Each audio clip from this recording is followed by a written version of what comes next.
Maagang gumising si Bing ng umagang yon. Gaya ng nakasanayan, inuna niyang ayusin ang mga gamit ni Junie para sa daycare. Maaliwalas ang panahon, ngunit ramdam niya ang init ng araw na mabilis sumisilip mula sa kanilang malalaking bintana. Sa loob ng bahay, tahimik maliban sa huni ng electric fan at ang maliliit na yabag ni Junie sa kahoy na sahig. Ma, gutom na po ako. Sigaw ni Junie mula sa sala habang naglalaro ng mga laruan niyang kotse. Anak, kakain na tayo. Magbihis ka na para pagkatapos kumain, diretso na tayo sa school mo. Sagot ni Bing habang tinatapos ang pagpipirito ng itlog. Sa gilid ng kusina ay nakapatong ang kanyang laptop. Kahit weekend, minsan ay nagche-check pa rin siya ng mga report para sa trabaho. Accountant siya sa isang pribadong kumpanya at sanay na siya sa balanse ng trabaho at pamilya. Subalit minsan ay ramdam niyang kulang siya sa oras para kay Junie. Lalo at si Sonny, ang kanyang asawa, ay madalas wala sa bahay dahil sa buy and sell business nito. Nang matapos ang almusal at maayos na ang gamit ni Junie, kinuha na ni Bing ang susi ng kanilang kotse. Binuksan niya ang gate para makapasok sa garahe at mailabas ang sasakyan. Umupo siya sa driver's seat at binuksan ang makina. Habang inaayos niya ang kanyang salamin sa rearview mirror, napansin niyang may gumalaw mula sa gilid ng kanyang paningin. Sa isang iglap, bumukas ang pinto ng bahay at lumabas si Junie. Dire-diretsong tumatakbo papunta sa kalsada. "Junie! Wag!" Sigaw ni Bing. Halos sumabog ang kaniyang dibdib sa kaba. Isang puting sedan ang papalapit mula sa kanan. Mabilis dahil walang hump sa kanilang kalsada. Muntik nang magdikit ang gulong nito at ang paa ni Junie kung hindi lang may isang babaeng biglang sumunggab sa kanya. Nahila siya pabalik sa gilid ng kalsada. Yakap-yakap ng babae, parehong humihingal. Tumakbo palabas si Bing, nanginginig pa ang kamay. "Anak, Diyos ko salamat!" Kinuha niya agad si Junie mula sa babae at niyakap ng mahigpit. Hindi alintana ang lagkit ng pawis nito. "Bakit ka lumabas ng bahay?" Nanginginig na tanong niya kay Junie na halos maluha sa takot. Gusto ko lang pong maglaro sa labas. Mahina at halos umiiyak na sagot ng bata. Lumingon si Bing sa babae. "Miss, maraming salamat sa ginawa mo." Doon niya lang napansin ang anyo nito. Nakasuot ng simpleng blusa at maong. May dalang lumang tote bag. Medyo magulo ang buhok, ngunit may maamong mukha. "Wala po yun, ma'am. Napadaan lang po talaga ako at nakita ko na tumatakbo yung bata. Buti na lang mabilis pa ako." Sagot ng babae habang humihingal pa rin. Nang medyo kumalma si Bing, tinanong niya, "Miss, saan ka pala pupunta?" Sa totoo lang po, nagbabakasakali lang akong magtanong sa mga bahay dito kung may bakanteng trabaho. Iyaya, katulong, kahit anong pwede. Kailangan ko po kasi ng trabaho." Napatingin si Bing sa kanya. May kung anong bigat sa dibdib niya. Halo ng pasasalamat at awa. Maraming beses na niyang naisip na sana ay may kasama siya sa bahay para alagaan si Junie, lalo na at abala siya sa trabaho. Ngayon, heto ang babaeng literal na nagligtas sa anak niya. "Anong pangalan mo?" tanong ni Bing. "Trisha po." Sagot nito, may pag-aalangan. Nagkatinginan silang dalawa. Sa loob-loob ni Bing, alam niyang may desisyon siyang gagawin. "Trisha, kung gusto mo, pumasok ka muna sa loob para makainom ng tubig. Pag-usapan natin yung trabaho na yan." Sa loob ng bahay, binigyan niya si Trisha ng malamig na tubig. Nakaupo sila sa mesa habang si Junie ay naglalaro sa gilid. Paminsan-minsan ay tinitignan ang babaeng nakapagligtas sa kanya. "Kailan ka dumating sa lugar na to?" tanong ni Bing. "Mga 2 linggo na po. Nakatira lang ako sa boarding house sa kabilang barangay. Nag-apply na po ako sa iba pero wala pa pong sagot. Kapos po kasi ako sa pamasahe at bayad sa kwarto." Paliwanag ni Trisha. Tinitigan ni Bing ang kanyang mga kamay. Magaspang, halatang sanay sa gawaing bahay. "Kung hindi mo mamasamain, gusto mo bang maging yaya ni Junie?" Nanlaki ang mata ni Trisha. "Talaga po? Kahit ngayon din?" "Oo, wala akong ibang mapagkakatiwalaan sa ngayon. At sa ginawa mo kanina, utang na loob ko yan sa'yo. Siyempre may sahod ka at pagkain at pwede ka na rin tumira dito para hindi ka na nahihirapan sa pamasahe. Halos maluha si Trisha. Salamat po ma'am, hindi ko po kayo bibiguin. Ngumiti si Bing at tinapik ang kamay nito. Basta, maging mabuti ka kay Junie. Siya lang ang anak ko. Dumaan ang ilang oras at tuluyan ang nagsimula si Trisha sa trabaho. Tumulong siya sa paghahanda ng tanghalian at ipinakita ang tiyaga at kasipagan. Habang tinitignan siya ni Bing na kausap si Junie, may kakaibang gaan siyang naramdaman. Parang may bagong sigla ang bahay. Sa gabing yun, pag-uwi ni Sonny, ikinuwento ni Bing ang nangyari. Grabe. Kung hindi siya dumating, ewan ko na lang. Wika ni Sonny habang inaalis ang sapatos. Pero sigurado ka ba na okay na agad na dito siya titira? Hindi pa natin siya kilala ng husto. Alam ko. Pero Sonny, nakita ko kung paano niya inagapan si Junie. Minsan mas mahalaga yung instinct mo kaysa kahit anong background check. Tahimik lang si Sonny, ngunit halatang nag-iisip. Basta, mag-ingat tayo at siguruhin nating maayos ang lahat. Tumango si Bing. Alam niyang tama rin ang asawa. Subalit sa loob-loob niya, may matinding tiwala na siya kay Trisha. Isang tiwala na mahirap ipaliwanag. Ngunit nagsimula sa isang saglit ng kabayanihan sa gitna ng kalsada. Kinabukasan, masigla si Junie sa piling ni Trisha. Tila mabilis silang naging magkasundo. Parang matagal na silang magkakilala. Ngunit hindi alam ni Bing, may dalang sariling kwento si Trisha. Isang nakaraan na darating ang araw ay haharap din sila. Magandang sikat ng araw nang bumangon si Sonny mula sa kama. Kararating lang niya kagabi mula sa isang biyahe sa probinsya para bumili ng panindang motorsiklo, kaya't hindi na niya masyadong nasulyapan ang bagong yaya ni Junie. Alam niya mula sa kwento ni Bing na isang babaeng nagngangalang Trisha ang nagligtas sa anak nila mula sa aksidente. Habang inaayos niya ang polo at sumusuot ng pantalon, naamoy niyang halimuyak ng sinangag at pritong tuyo mula sa kusina. Bumaba siya ng hagdan, bitbit ang cellphone. Pagdating niya sa paanan, napahinto siya. Sa may pasilyo papunta sa hapagkainan, naroon si Junie, nakahawak sa kamay ng isang babae. Magaan ang tawa ni Junie, kwentuhan silang dalawa habang naglalakad.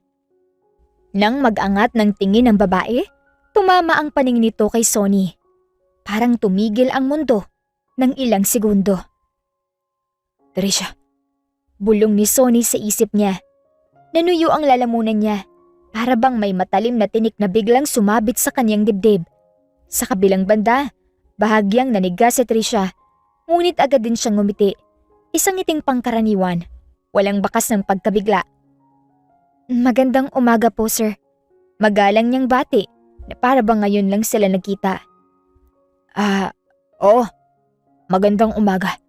Sagot ni Sonny, pilit pinapakalma ang boses niya. Ramdam niyang kumakabog ang dibdib niya. Hindi dahil sa kabalang, kundi sa biglang pagbabalik ng alaala ng isang nakaraan na akala niya ay matagal nang nailibing. Sa hapagkainan, naupo si Bing, masigla at masaya. Mahal, heto si Trisha. Siya yung yaya na sinasabi ko. Siya ang nagligtas kay Junie.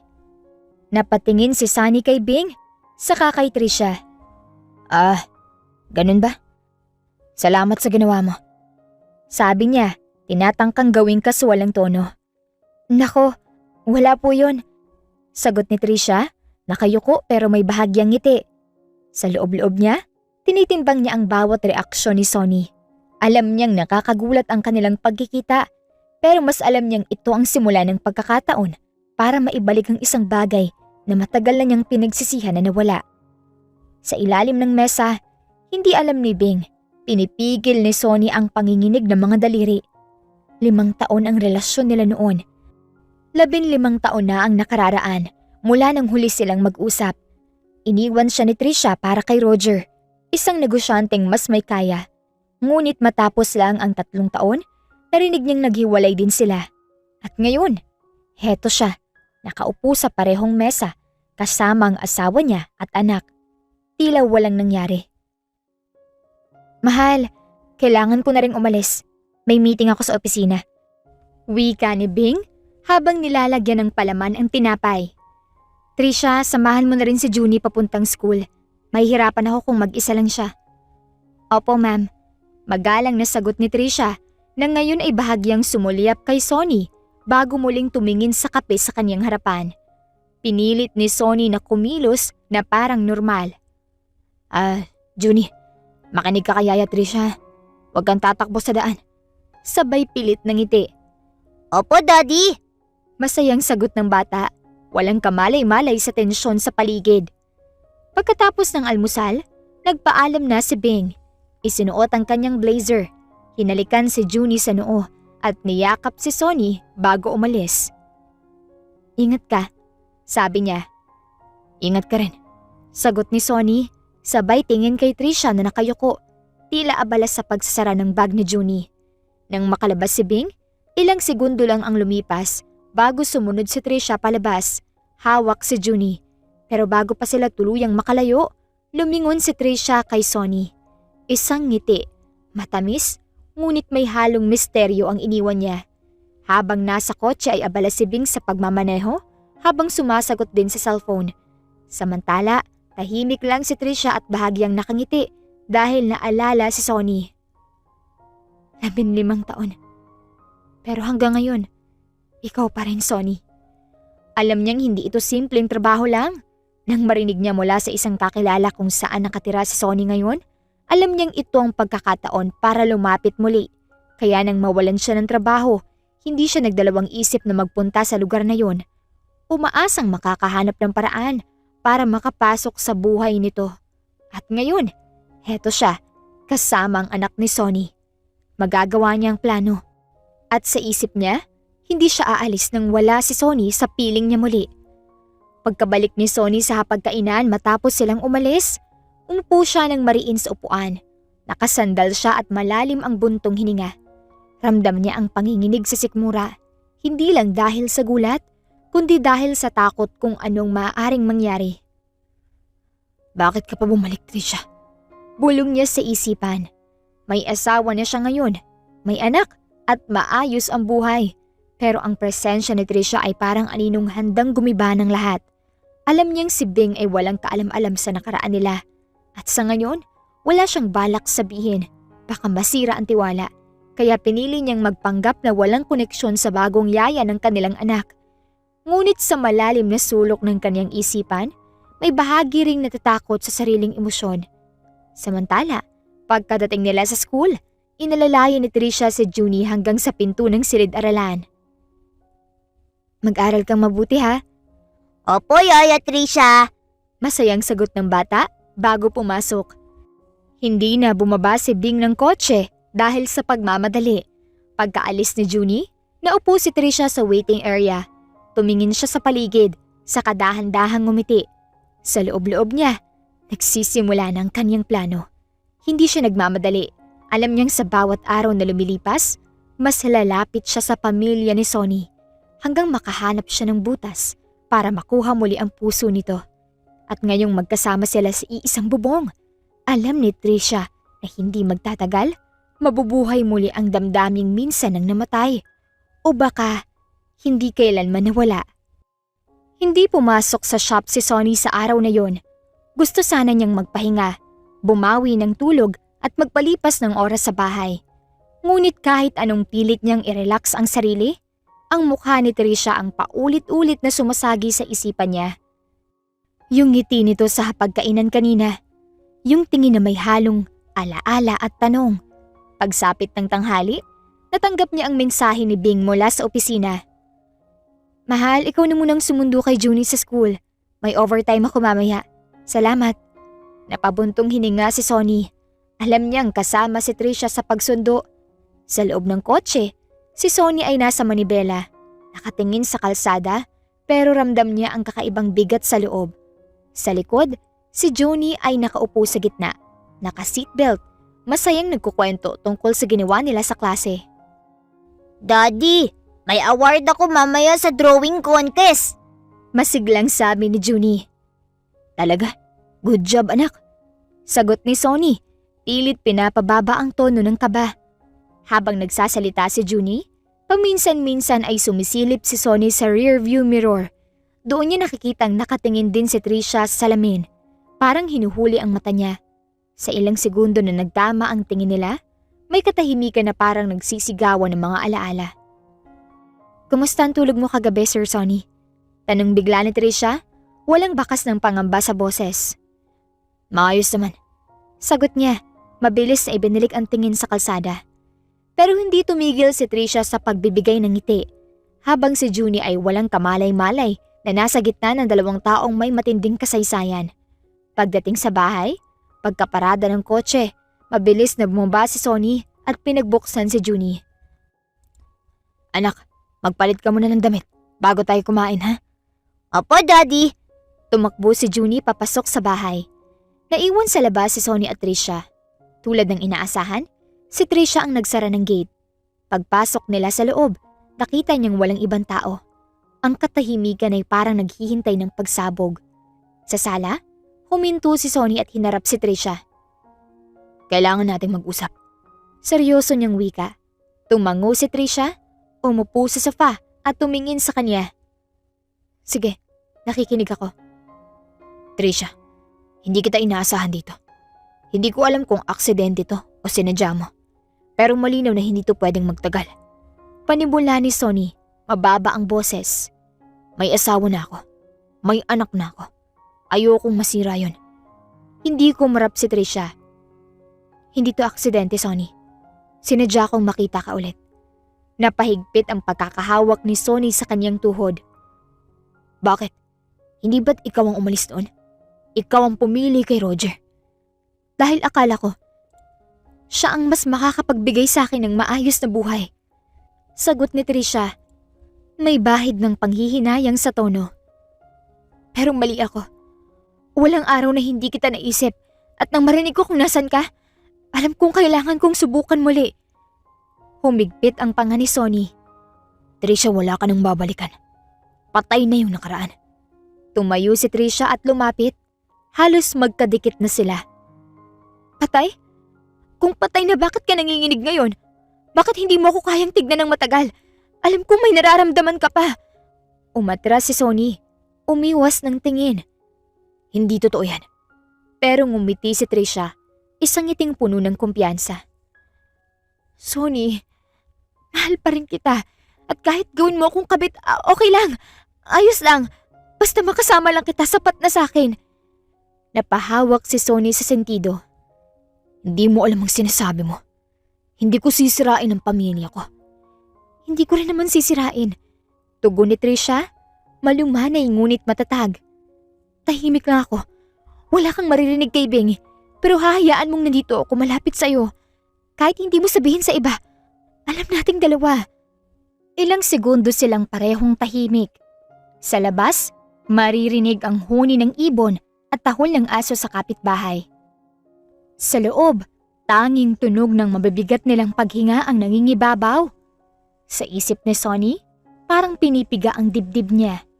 Alam niyang mali ang lahat ng ito, pero hindi niya maitatangging may halong takot at kakaibang init na bumabalik mula sa mga alaala ng kabataan nila. Mga gabing magkasama, mga pangakong hindi natupad, pero ngayon may asawa na siya. May anak, may buhay na maayos, isang buhay na handang masira kung papayag siya sa laro ni Trisha. "Umalis ka na, Trisha," muling sabi ni Sonny, mababa ang tinig. "Bago maging huli ang lahat." Pero sa halip na sumunod, tumango lang si Trisha at ngumiti. "Hindi ako aalis, Sonny. Hindi pa ngayon.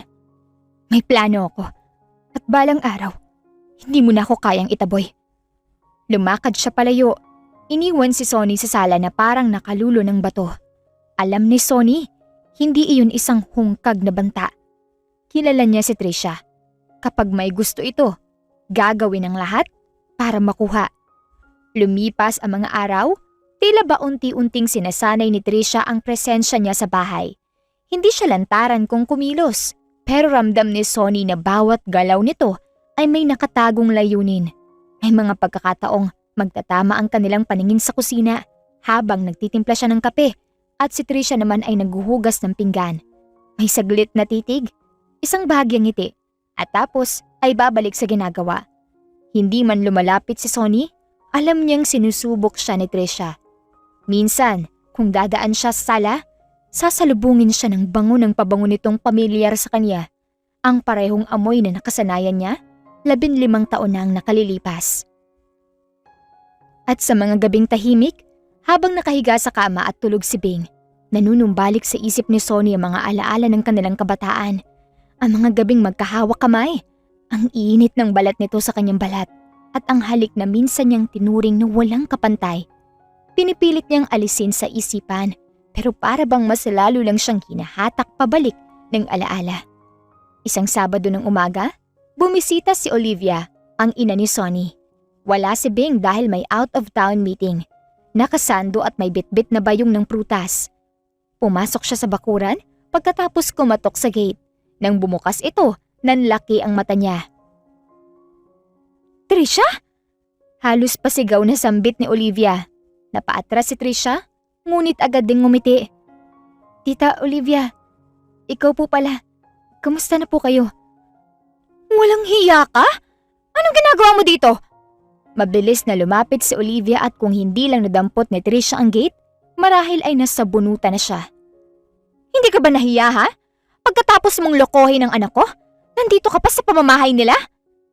Nang marinig ni Sonny ang sigaw mula sa sala, agad siyang lumabas. Ma, tama na. Agad siyang pumagitna sa dalawa. Pumasok na tayo. Pag-usapan natin to. Naupo si Olivia sa sofa, ramdam ang galit.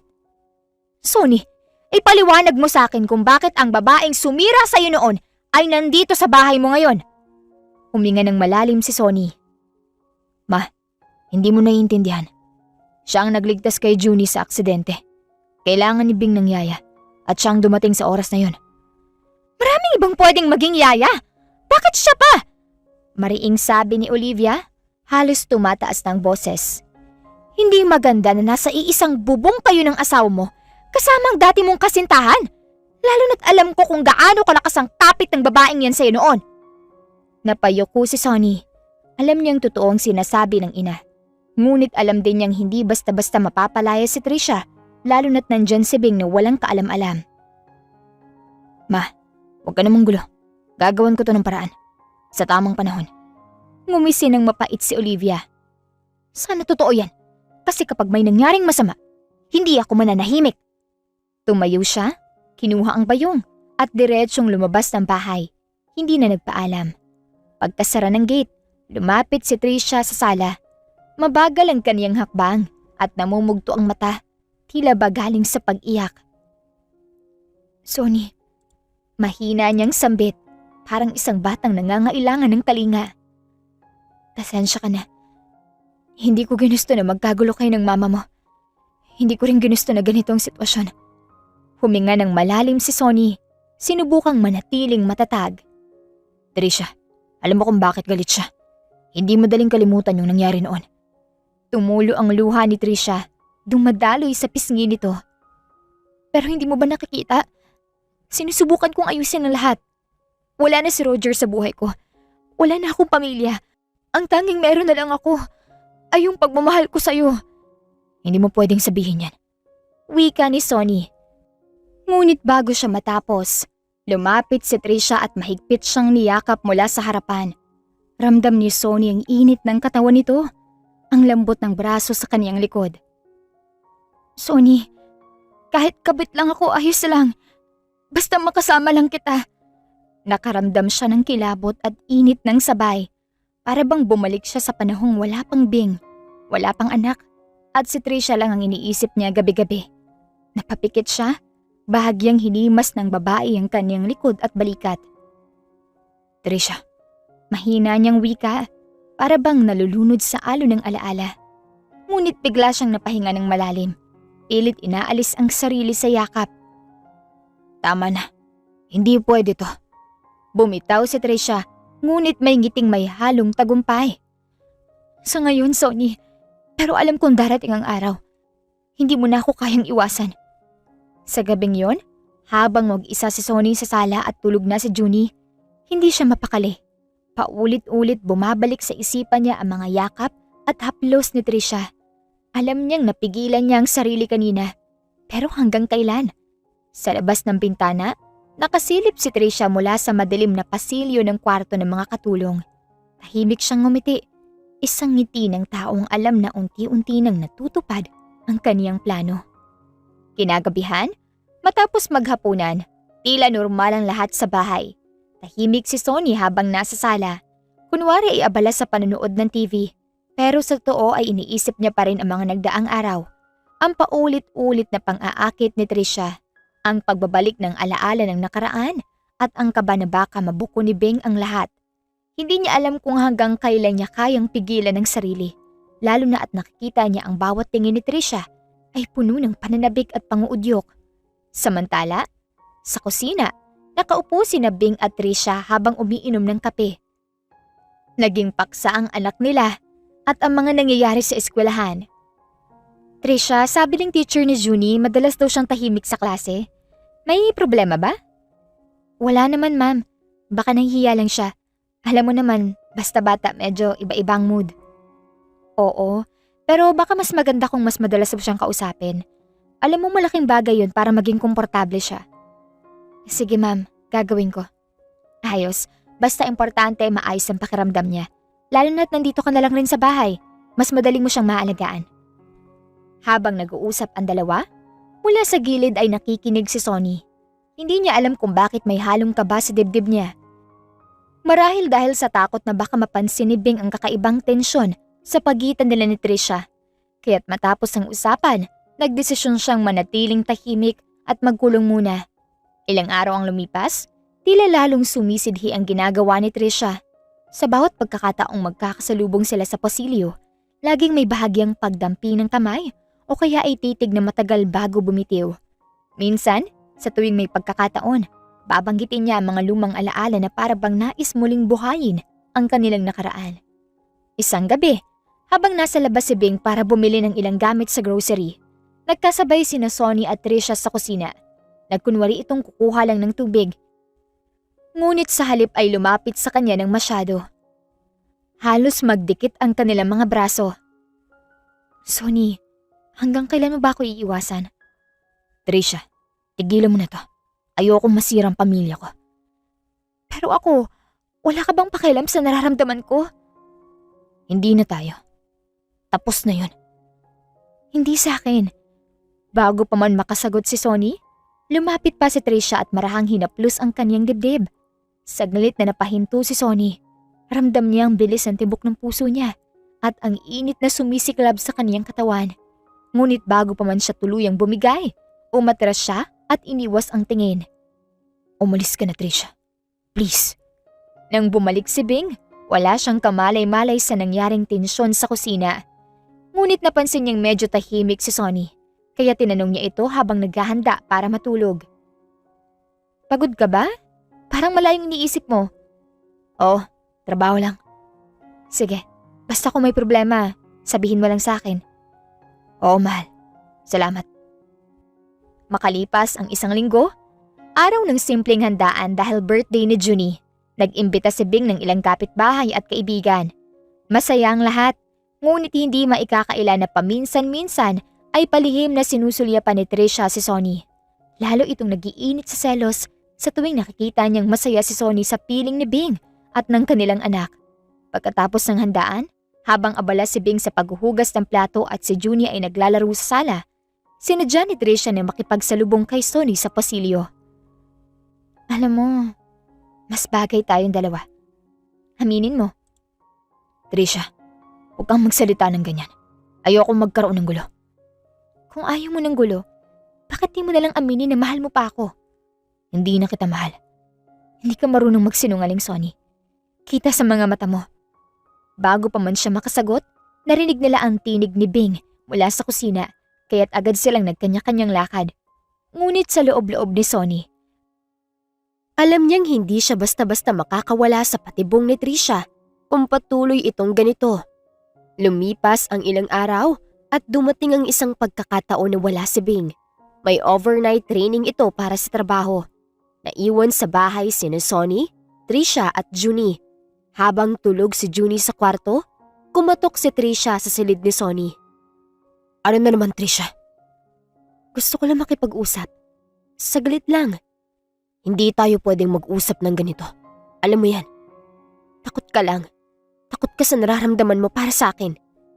Pilit itong pumasok sa loob ng silid at bago pa man mapigilan ni Sonny, nakalapit na ito at hinawakan siya sa mukha. Isa lang, Sonny. Isa lang na pagkakataon para maalala mo kung ano tayo ngayon. Trisha, mali to. Minsan, masarap din maging mali. Halos bumigay na si Sonny nang maramdaman niya ang lambot ng palad nito sa kanyang pisngi. Ngunit bigla niyang naalala ang mukha ni Bing, ang kanilang anak, at ang lahat ng mabubuting alaala bilang pamilya. Mariin niyang tinanggal ang kamay ni Trisha at tinalikuran ito. Hindi na ako babalik sa'yo. At kung hindi mo to titigilan, mapipilitan akong sabihin kay Bing ang lahat. Napatigil si Trisha, halatang nasaktan at nagulat sa tono ng boses ni Sonny. Ngunit sa kabila ng mga salitang yun, bakas sa kaniyang mukha ang galit at determinasyon. Sige, Sonny. Pero tandaan mo, hindi ako susuko. Lumabas ito ng silid at malakas na isinara ang pinto. Naiwan si Sonny na humihingal. Pinipilit pakalmahin ang kanyang dibdib. Alam niyang hindi pa tapos ang laban nito at habang patuloy na naninirahan sa iisang bubong, mas lalo lang titindi ang tukso at panganib na dala ni Trisha. Sa labas ng silid, nakangiti si Trisha habang nakatanaw sa kawalan. Sa isip niya, hindi lang siya basta babalik sa buhay ni Sonny. Gagawin niya ang lahat para tuluyang agawin ito mula kay Bing. Lumipas ang ilang araw, patuloy ang tila larong apoy sa pagitan ni Sonny at Trisha. Minsan, habang si Bing ay abala sa ibang gawain, sadyang lalapit si Trisha sa likuran ni Sonny. Idadampi ang kamay sa balikat o ipaparamdam ang init ng hininga sa batok nito. Hindi tuwirang lantaran, ngunit sapat para patuloy na kalusin ang kontrol ni Sonny. Isang gabi, matapos ang mahabang araw sa trabaho, muling nagyaya ng inuman ng mga kaibigan ni Sonny. Alam niyang mas makabubuting umuwi agad upang makaiwas sa tukso, ngunit dala ng stress at pagkalito sa kanyang isipan, muli siyang sumama. Bandang 11:00 ng gabi nang makauwi siya. Medyo mabigat ang ulo, ngunit hindi lasing. Paglapit sa kanilang bahay, napansin niyang nakabukas na ang gate at naroon si Trisha. Tila matagal lang naghihintay. Ang tagal mo. Akala ko di ka na uuwi. Nag-inuman lang saglit. Tulog na si Bing. Kanina pa. Sawa na yatang maghintay sa'yo. Pasensya na. Halika na. Baka malamigan ka pa riyan. Pagpasok nila sa sala, umupo si Sonny sa sofa at nagsimulang maghubad ng sapatos. Ngunit bago pa niya mahubad ang isa, lumuhod si Trisha sa harapan niya, hinawakan ang paa niya at sinimulang tanggalin ng sapatos. Nagulat siya at agad inatras ang paa. Wag na, kaya ko na yan. Ano ka ba? Hayaan mo na ako. Concerned lang ako. Trisha, hindi mo na kailangan magsalita. Ramdam ni Sonny ang init ng kamay ni Trisha na gumapang sa kanyang hita. Laban sa kanyang isipan, ngunit mahina ang kanyang katawan, lalo na't may natitirang impluwensya pa ng alak. Sa isang iglap, siya na mismo ang humila kay Trisha papalapit. Naglapat ang kanilang mga labi sa maiinit at mapusok na halikan. Mabilis ang tibok ng puso ni Sonny. Para silang nahulog sa isang alon ng damdamin na matagal ng pilit itinatago. Ilang segundo lamang, ngunit sapat upang wasakin ang anumang natitirang hangganan. Hanggang sa may marinig silang yapak mula sa hallway. Mabilis na kumalas si Sonny at tumayo, habang si Trisha naman ay nagkunwaring ayos lang. Parang walang nangyari. Lumabas si Bing mula sa kwarto. Nakangiti at walang kamalay-malay. Lumapit ito kay Sonny at yumakap. Saka hinalikan sa labi. Buti umuwi ka na. Namiss kita. Oo, namiss din kita. Trisha, ako nang bahala rito. Magpahinga ka na. Sige ma'am. Good night. Sa loob ng kwarto, habang mahimbing nang natutulog si Bing, nakahiga si Sonny na gising pa. Hindi niya maiwasang maalala ang halik at haplos si Trisha. Parang may apoy na patuloy na lumalagablab sa kanyang dibdib at katawan hanggang sa hindi na niya nakayanan. Yumakap siya kay Bing mula sa likuran at kinabig ito palapit. Hindi alam ni Bing na ang apoy na ibinubuhos si Sonny sa kanya ay hindi galing sa kanya, kundi sa ibang babae. Ang babaeng nasa mismong bahay lamang nila. Kinabukasan, tila walang nangyari sa pagitan nila Sonny at Trisha kagabi. Bumangon si Sonny ng maaga. Nakatingin sa salamin habang nag-aayos ng sarili. Ramdam niya pa rin sa labi ang bakas ng mga halik ni Trisha. At sa bawat kisap ng alaala ay parang may kumikiliti sa kanyang isipan. Lumabas siya ng kwarto at nakita si Bing na abalang naghahanda ng almusal. Nakatitig siya dito. Pilit inaalis sa isip ang nangyari kagabi. Subalit sa bawat ngiti ni Bing ay naroon ang kirot ng pagtataksil na nagsisimula ng mabuo sa kaniyang konsensya. Sa kabilang banda, si Trisha ay abala rin sa kusina, nakasuot ng mas preskong damit kaysa karaniwan at tila mas mabango kaysa dati. May kakaibang kumpiyansa sa kanyang kilos, para bang alam niyang may hawak na siyang lihim na maaaring ikagulo ng pamilya. Hindi man sila nag-uusap ni Sonny ng lantaran, ngunit bawat sulyap nila sa isa't isa ay may kasamang tahimik na apoy. Mahal, magkakape ka na? Mainit ba to? Sige, salamat. Ako na, ma'am. Ako na magdadala sa kanya ng tasa. Ayos lang, Trisha. Marami ka pa namang gagawin dyan sa kusina. Ako na lang kukuha. Kung yan ang gusto mo. Ano yan? Para kayo nagbubulungan. Wala naman. Isang gabi, habang magkakasama silang tatlo sa hapagkainan, masiglang nagkwento si Bing tungkol sa nalalapit niyang seminar. Mahal, sa susunod na linggo may seminar kami sa Cavite. 2 araw yon. Mag-overnight kami sa hotel doon. Paliwanag ni Bing habang naglalagay ng ulam sa plato ng anak. Tahimik lamang si Sonny at bahagyang tumango. Pero sa gilid ng kanyang paningin, napansin niya ang mabilis sa sulyap ni Trisha. Hindi yun pangkaraniwang tingin. May kahulugan. May bahid ng lihim na plano. Si Trisha naman ay nagkunwaring walang iniisip at patuloy lang sa pagkain. Pero sa loob-loob niya, alam niyang darating na ang matagal na niyang hinihintay na pagkakataon. Pagdating ng araw ng seminar, maagang umalis si Bing. Dala ang maliit na maleta at naka-business attire.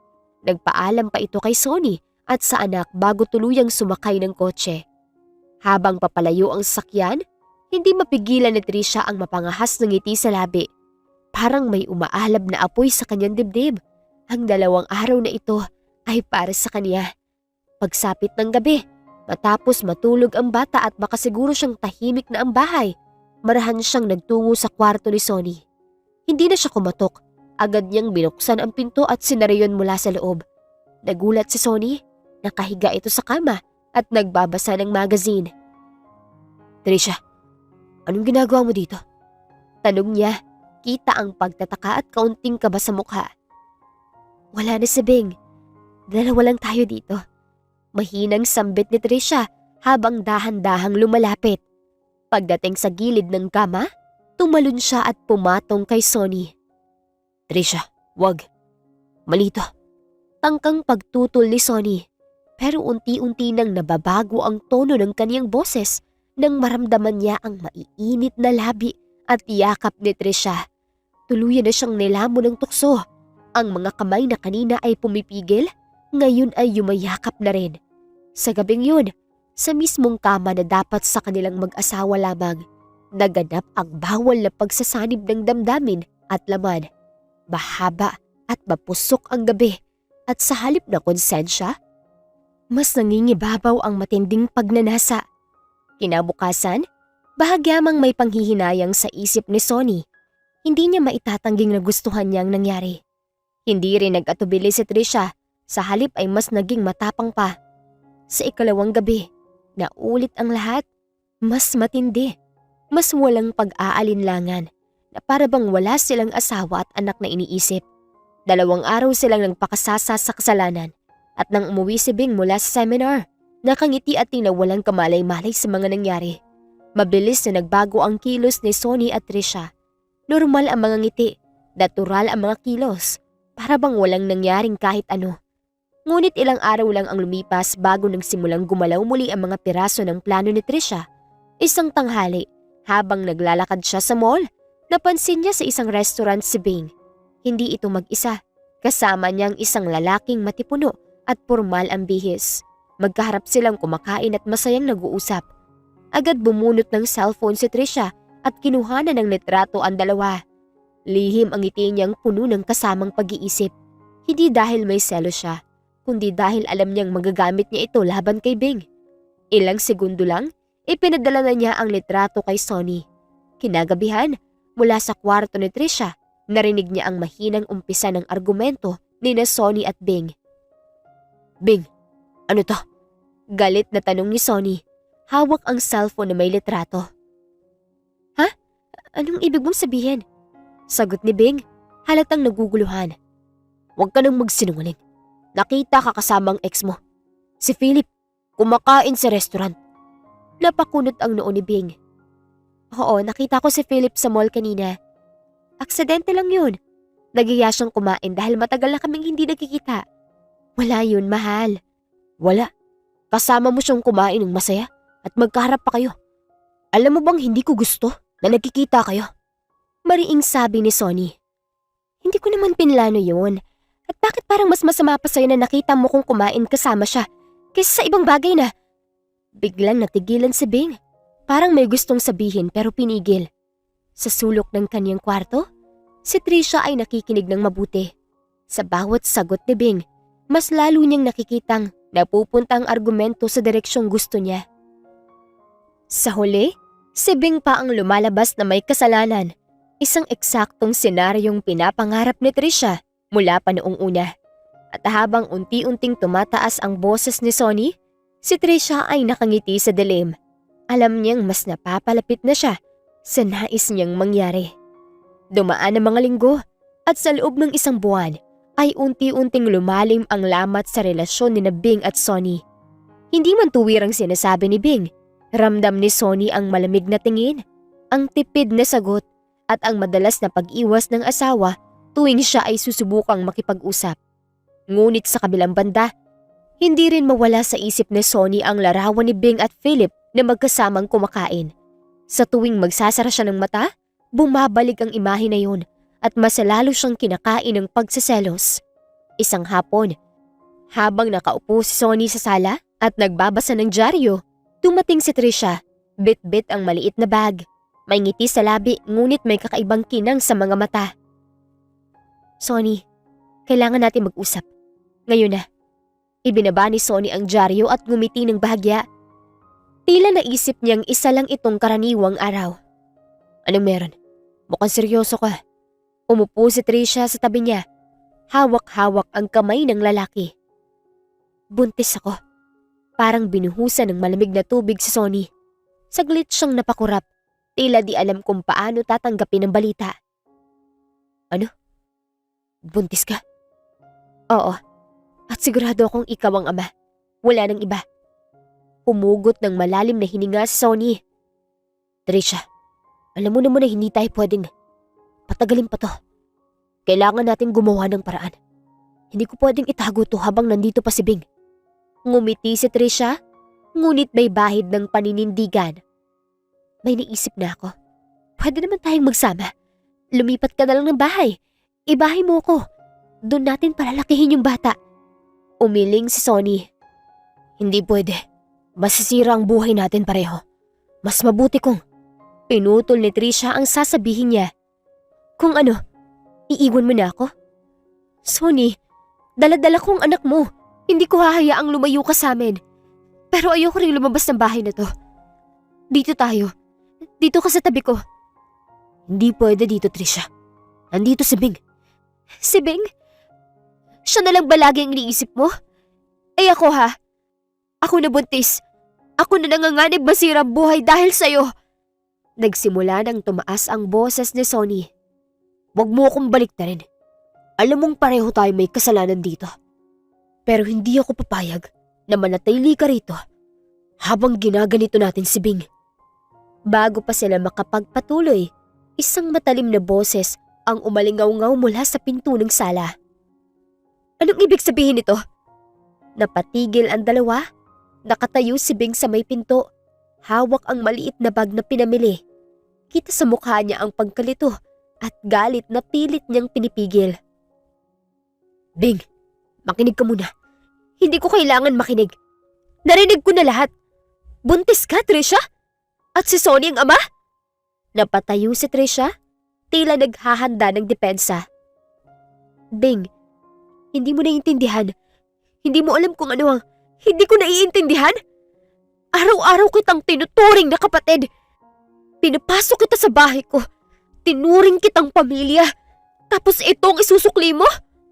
Tumayo rin si Sonny. Pilit lumalapit kay Bing. Bing, hindi ko ginusto to. Nagkamali ako. Nagkamali kami. Tumingin si Bing kay Sonny. Puno ng sakit ang boses. Nagkamali? Ilang beses, Sonny? Ilang beses niyo ginawa yung pagkakamali niyo?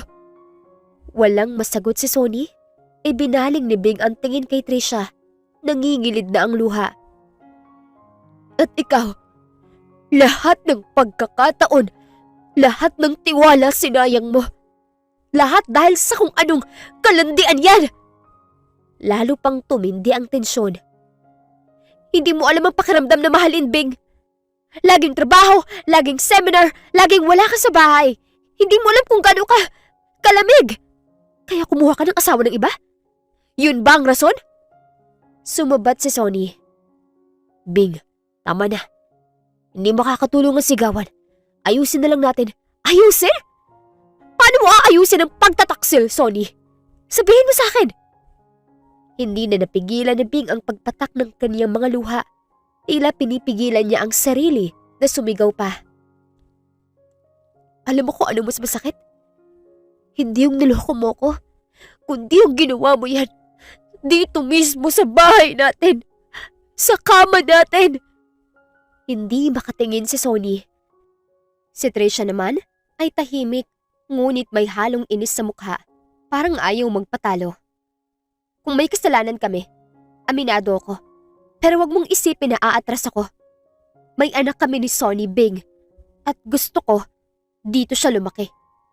Hindi mo desisyon yun. At hindi mo pwedeng gamitin yung bata para lang masaktan ako. Tumingin si Bing kay Sonny. Ngayon, Sonny, mamili ka. Ako? O siya? Tahimik ang buong bahay. Tanging tunog ng wall clock ang maririnig.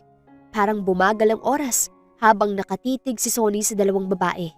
Ang asawa niyang minahal ng maraming taon at ang babaeng ngayon ay nagdadala ng anak niya. Huminga ng malalim si Sonny. Bing, mahal pa rin kita. Pero may responsibilidad ako kay Trisha. Hindi ko siya pwedeng pabayaan. Napapikit si Bing. Tila ayaw marinig ang sagot. Kung ganon, wala na tayong dapat pang pag-usapan. Umalis ka na sa bahay na to, Sonny. Bing, umalis ka! Sa huling pagkakataon, tumingin si Sonny kay Bing. Pagkatapos ay kay Trisha. Walang salitang binitawan. Tumalikod siya at umakyat upang kunin ang kaniyang gamit. Naiwan si Bing sa sala. Nakaupo at tulala habang si Trisha naman ay tila panalo sa tingin. Bagamat may halong kaba sa mga mata. Sa mga sumunod na araw, tuluyang lumaya si Sonny at lumipat sa inuupahang apartment. Ngunit hindi gaya ng inaasahan ni Trisha, hindi naging madali ang lahat. Madalas silang magtalo ni Sonny, lalo na at mabigat pa rin sa dibdib ng lalaki ang iniwang pamilya. Samantala si Bing, bagamat sugatan, ay nagsimulang bumangon mag-isa. Pilit hinahabi ang panibagong simula nang wala si Sonny. Ngunit sa puso niya, alam niyang ang sugat na yon ay hindi na tuluyang maghihilom. Mabilis na kumalat sa pamilya at sa ilang kaibigan ang balita tungkol sa demanda ni Bing laban kina Sonny at Trisha. Kahit hindi pa lumalabas ang formal na usapan sa korte, ramdam na ang bigat ng sitwasyon sa bawat isa. Samantala, may mga panahon na umuuwi si Sonny sa kaniyang ina upang iwasan ang litanya ni Trisha. Sa loob ng bahay, tila may manipis na pader na naghahati sa mundo ni na Sonny at ng kaniyang ina. Si Olivia. Isang gabi, habang nakaupo si Olivia sa sala, hawak ang rosaryo at tila malalim ang iniisip, dumating si Sonny na amoy sigarilyo at alak. Nak, 2:00 na ng madaling araw. Saan ka na naman galing? Ma, huwag na po natin pag-usapan. Nakakainis lang. Si Bing kasi, hindi na makontento sa hiwalayan. May demanda pa. Kaya nga ako nahihirapan eh. Kung sinabi ko lang noon na ex mo si Trisha, baka hindi umabot sa ganito. Kasalanan ko rin to. Ma, tigilan niyo na yung pagsisi. Wala na tayong magagawa. Si Bing, siyang gumagawa ng gulo. At si Trisha, hindi ko pababayaan yun. Tahimik na napayuko si Olivia. Alam niyang lalong tumitigas ang puso ni Sonny. Kinabukasan sa bahay ni Bing, naroon ang abogado niya. Magkaharap silang dalawa sa mesa habang binubusisi ang mga dokumento. Bing, malinaw ang kaso natin. May ebidensya ka ng relasyon nila habang kasal pa kayo ni Sonny. May testimonya rin tayo mula sa mga kapitbahay at ilang kaibigan. Hindi ko to ginagawa para lang gumanti. Gusto ko lang ng hustisya. Hindi pwedeng palagpasin to, lalo na at may bata kaming nasasangkot. Habang nagsasalita siya, pumasok ang kaniyang ina, dala ang kape. Anak, sigurado ka ba dito? Alam mo namang gagastos ka. Magugulo lalo ang lahat. Ma, sobra ng ginawa nila. Kung tahimik lang ako, ibig sabihin tinatanggap ko na pwedeng ulitin ng iba sa akin to. Hindi. Kailangan nilang managot. Samantala, si Sonny, dahil sa patong-patong na problema, ay nagsimulang magbabad sa mga bisyo. Minsang madaling araw nakaupo siya sa mesa ng isang kasino sa Pasay. Pre, tiklupin mo na yung bra mo. Siguradong talo ka na dyan. Hindi, Rico. Sa susunod na ikot, babawi ako. Swertehin na ako, mababayaran ko lahat ng utang ko. Pero ilang oras at ilang ikot pa ang lumipas, tuluyang naupos ang pera ni Sonny. Lumapit sa kanyang isang lalaking malaki ang katawan, ang utosang kolektor ng isang kilalang financier sa kasino. Boss Sonny, magbabayad ka pa ba? Buwan-buwan na lang, palaki ng palaking utang mo. Bigyan mo pa ako ng 1 linggo. Bayaayusin sila ako. 1 linggo. Pagkatapos, ibang usapan na yan. At ayokong ako pang magpapaalala sa'yo.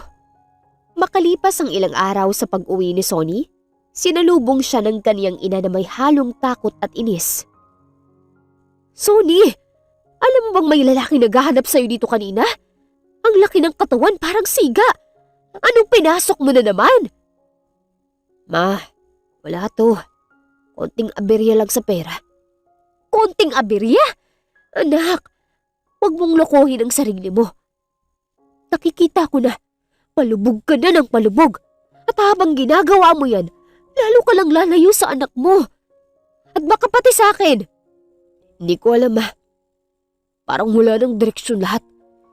Si Bing may demanda. Si Trisha buntis. Tapos ngayon, may utang pa ako. Sa kabilang banda, si Trisha naman ay nagsimulang kabahan sa sitwasyon. Isang hapon, nagkita sila ni Sonny sa isang maliit na kainan para mag-usap.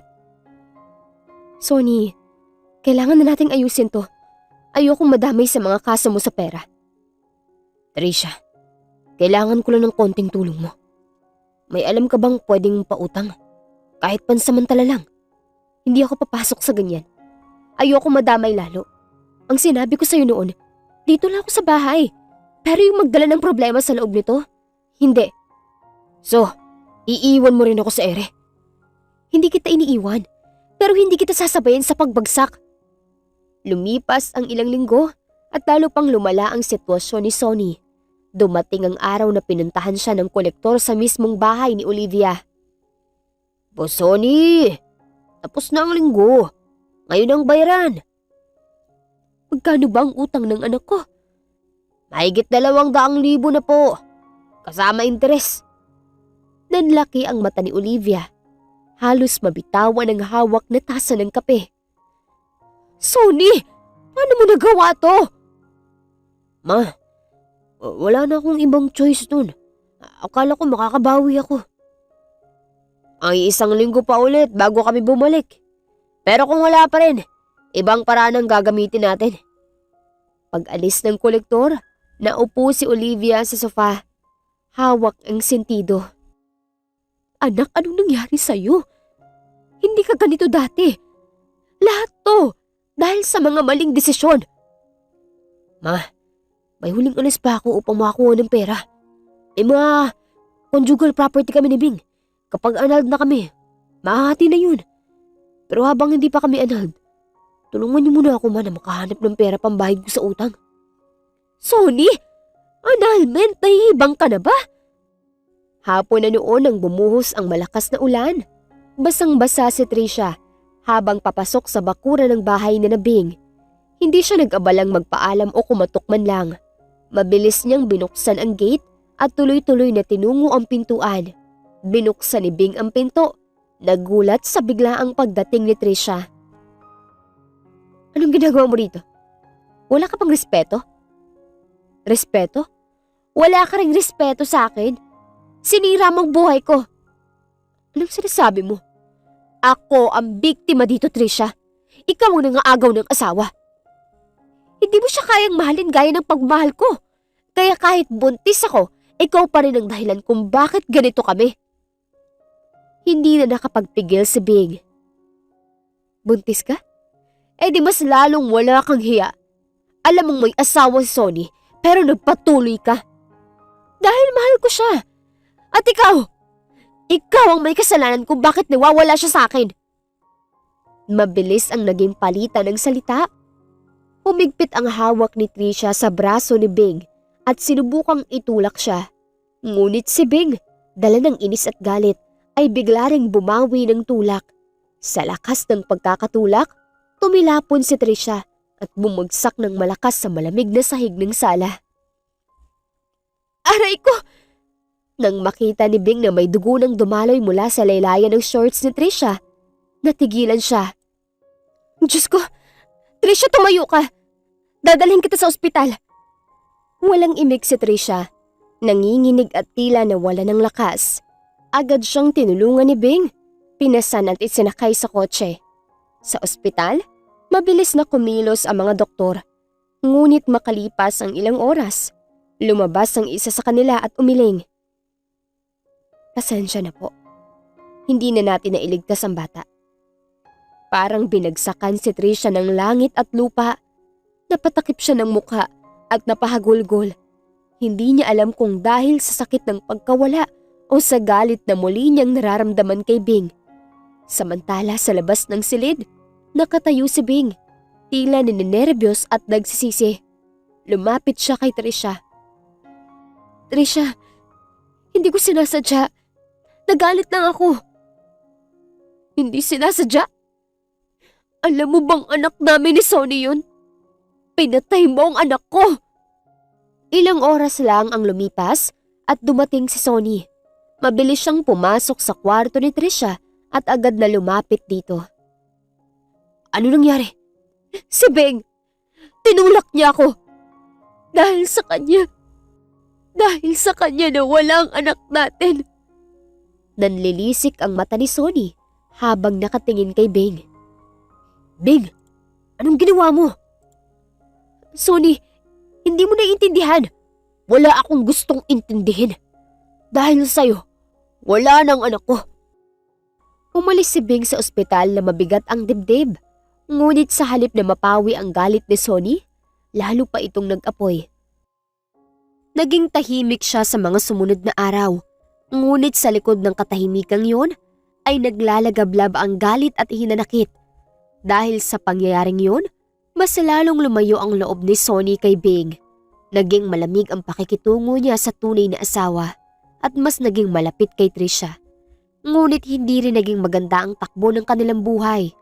Unti-unting nadala si Sonny sa bisyo upang makalimot. Mga gabi sa kasino, pag-uwi ng madaling araw at pag-uwi na may daladalang utang na patong-patong. Isang gabi, habang nakaupo si Trisha sa maliit nilang sala, dumating si Sonny na amoy alak at mukhang pagod. Sonny, Saan ka na naman galing? May utang ka na sa kasino, tapos ganyan ka pa. Wala ka nang pakialam dun. May problema ako at hindi mo maiintindihan. Hindi kita maiintindihan? Sonny, nawala na nga ang anak natin, tapos ibabaon mo pa tayo sa utang? Huwag mong banggitin ang anak. Dahil kung hindi dahil kay Big, kaya nga dapat magpakatino ka para makaganti tayo. Sa halip na makinig, umalis si Sonny at muling nawala sa magdamag. Sa kabila ng mga plano at pangarap ni Trisha, ramdam na niyang unti-unti silang nilalamon ng galit, sakit at bisyo. At sa malayong bahagi ng lungsod, si Bing naman ay tahimik na nakaupo sa kwarto ng kanilang bahay. Hawak-hawak ang lumang litrato nila ni Sonny noong masaya pa ang lahat. Dumadaloy ang luha sa kanyang pisngi, dala ng pagsisisi at takot sa kung anong kahihinat na ng lahat. Mainit ang sikat ng araw nang lumabas si Junie sa gate. Bitbit ang kaniyang maliit na laruan. Hindi pa man nakakalayo, may pamilyar na boses siyang narinig. Junie, anak, halika dito kay Daddy. Nakangiti si Sonny, ngunit baka sa mukha ang pag-aalala at gutom na hindi kayang itago. Lumapit si Junie, hindi pa lubos na uunawaan ang bigat ng sitwasyon. Nakita ni Bing ang eksena mula sa loob ng bahay at agad na lumabas, halos mapatid sa pagmamadali. Anong ginagawa mo rito, Sonny? Sinabi ko na sa'yo, layuan mo ang anak ko. Bing, ano ko rin siya? May karapatan ako sa kanya. Karapatan? Pagkatapos sa lahat ng ginawa mo sa akin? Sa amin? Wala kang karapatan. Bitiwan mo si Junie. Hinatak ni Bing si Junie mula sa mga kamay ni Sonny. Naging mabilis ang tensyon at ilang kapitbahay ang lumabas upang manood. Bing, makinig ka. Hindi ka pwedeng magdesisyon mag-isa. Babawiin ko si Junie kahit anong mangyari.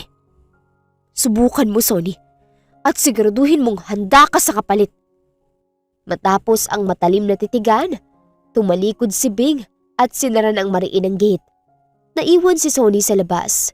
Mabigat ang hininga bago tuluyang naglakad palayo. Pag-uwi ni Sonny sa tinutuluyan nila ni Trisha, halos sumabog na sa inis ang lalaki. Hindi na pwede to, Trisha. Kung gusto kong makuha ang anak ko, kailangan natin gumawa ng paraan. Anong plano mo? Kukunin natin si Junie. Pero may kondisyon.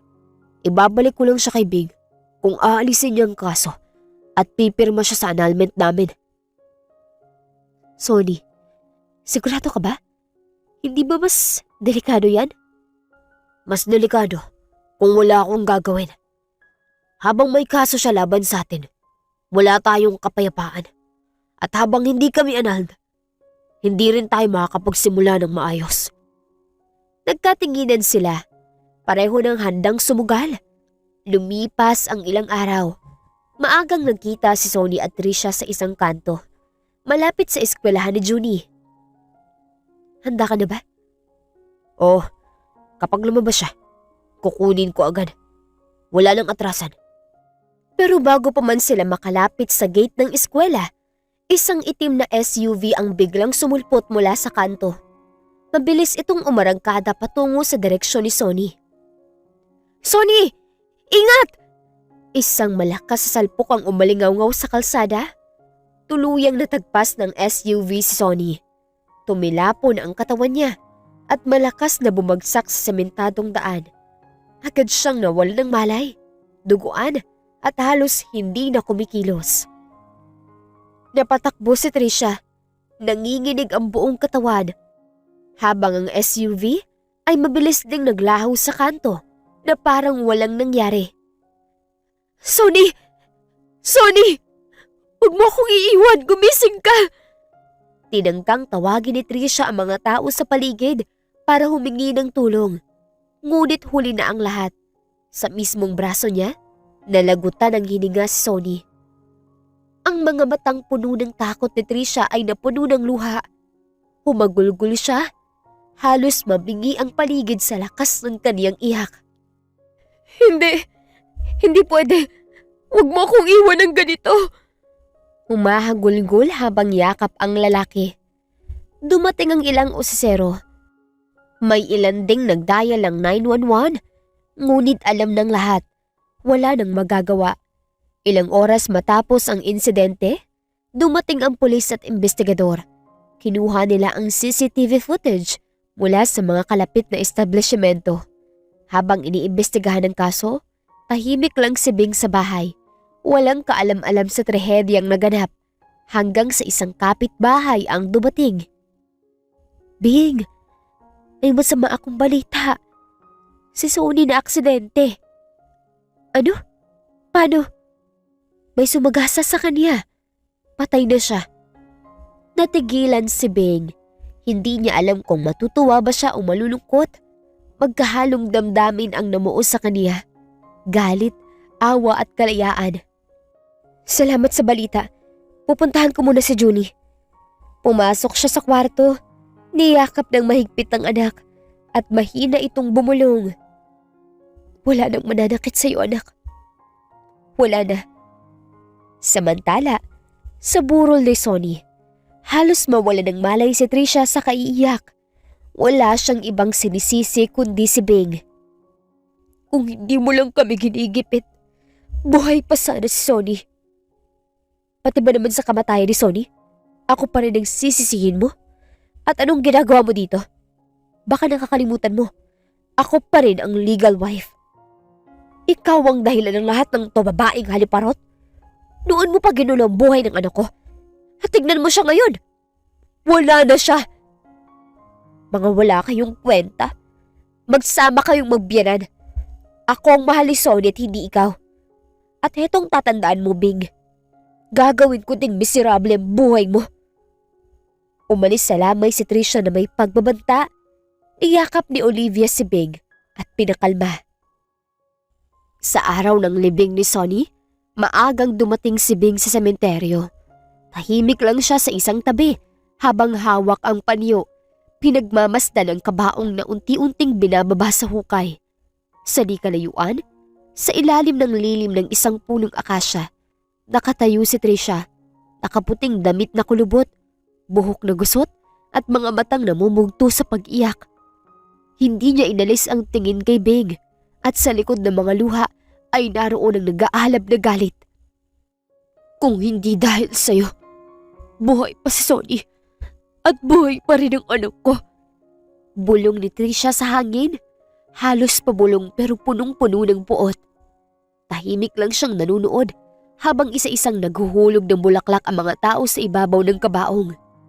Nang matapos ang seremonya, naglakad si Bing palayo, kasabay ng ilang kaibigan at kamag-anak. Hindi man sila nagkita ng malapitan. Ramdam ni Bing ang mabigat na tingin ni Trisha mula sa malayo. Kinabukasan, natanggap ni Bing ang tawag mula sa investigador ng pulis. Ma'am Bing, sabi ng boses sa kabilang linya, natukoy na po namin ang plate number at may-ari ng sasakyang nakabangga kay Sonny. Kumalabog ang dibdib ni Bing. At sino po yun? Nasa proseso pa po kami ng pagkuha ng pahayag ng sospek. Pero may matibay na ebidensya na. Sigurado po, makakapag-file tayo ng kaso. Bilang asawa, kahit may galit at sugat sa puso, naisip ni Bing na hindi tama na mabaon sa libot ang pagkamatay ni Sonny. Kaya't inasikaso niya ang mga dokumento, nakipag-usap sa abogado at sinigurong gumulong ang kaso. Pero sa kabilang dako, si Trisha ay may ibang iniisip. Sa isang maliit na inuupahang kwarto, nakaupo siya sa dilim. Hawak ang lumang picture frame na larawan nila ni Sonny. Hindi ako papayag na basta na lang ako mawawala sa laban na to. Bulong niya.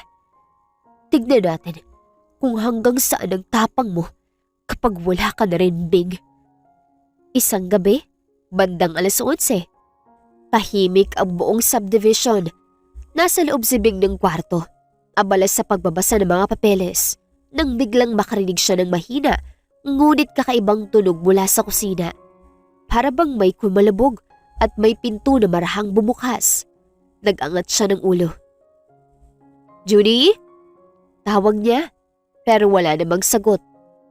Dahan-dahan siyang tumayo at bumaba ng hagdan. Sa liwanag mula sa lampshade, nakita niyang isang anino na gumalaw sa gilid ng sala. Sino? Hindi na niya natapos ang sasabihin nang bigla siyang salubungin ni Trisha. May hawak na patalim. Bing! Sigaw ni Trisha. Puno ng galit ang boses. Ito ang kabayaran sa lahat ng ginawa mo. Napaatras si Bing. Nanginginig pero pinipilit maging kalmado. Trisha, mag-usap tayo. Hindi mo kailangan gawin to. Mag-usap? Singhal ni Trisha, halos mabaliw sa emosyon. Kinuha mo, Sonny. Kinuha mo ang anak ko. At ngayon, pati buhay ko, gusto mong sirain. Hindi na. Sinugod siya ni Trisha at sa lakas ng adrenaline, nagawa ni Bing na itulak siya palayo. Tumama si Trisha sa lamesa pero agad ding bumangon. Mas lalo pang nanggigil. Hindi ka makakaligtas sa akin! Sigaw niya at muling umatake. Sa eksaktong sandali na yun, may dumaan na rumorondang mga gwardya sa subdivision. Napansin nila ang bukas na gate at narinig ang ingay mula sa loob. Agad silang tumakbo papasok. Bitawan mo siya! Sigaw ng isa. Nakatutok na ang baril. Pero imbis sa sumuko, mabilis na tumakbo si Trisha patungo sa bakuran. Sabay bunot ng baril mula sa kaniyang bag. Pumutok ito at muntik nang tamaan ang isa sa mga gwardya. Gumanti ng putok ang dalawa pang kasama. Sa gitna ng kaguluhan, nagtatakbo si Bing papasok ng bahay para silungan si Junie na natataranta sa kwarto. Habang yakap ang bata, narinig niya ang malalakas na putok sa labas. Sunod-sunod, parang walang katapusan. Pagkalipas ng ilang minuto, natahimik ang paligid. Lumabas si Bing, nanginginig pa rin, at nakita niya si Trisha na nakahandusay sa kalsada. Duguan, hawak pa rin ang baril. Ilang araw ang lumipas, hindi pa rin lubos makapaniwala si Bing sa lahat ng nangyari. Sa isang banda, natapos na ang banta ni Trisha. Pero sa kabilang banda, naiwan ang bigat at lungkot sa puso niya. Kahit ganun pa man ang nangyari, pinatawad niya pa rin si Sonny, alang-alang sa kanilang anak. Isang gabi, habang nagpapatulog kay Junie, tumingin si Bing sa bintana. Tahimik ang labas, pero sa puso niya, ramdam niyang hindi basta mawawala ang mga sugat na iniwan ng nakaraan. Ngunit sa kabila ng lahat, buo ang kaniyang pasya. Ipagpapatuloy niya ang buhay para sa anak at sisiguraduhin niyang hindi na sila muling guguluhin ng anino ng kahapon. Wakas, maraming salamat po sa inyong pakikinig. Kung nagustuhan niyong kwento, please leave a like, comment, share and subscribe to my YouTube channel. This is Miss Hanelet here in Miss Teen Stories. Hanggang sa muli, paalam!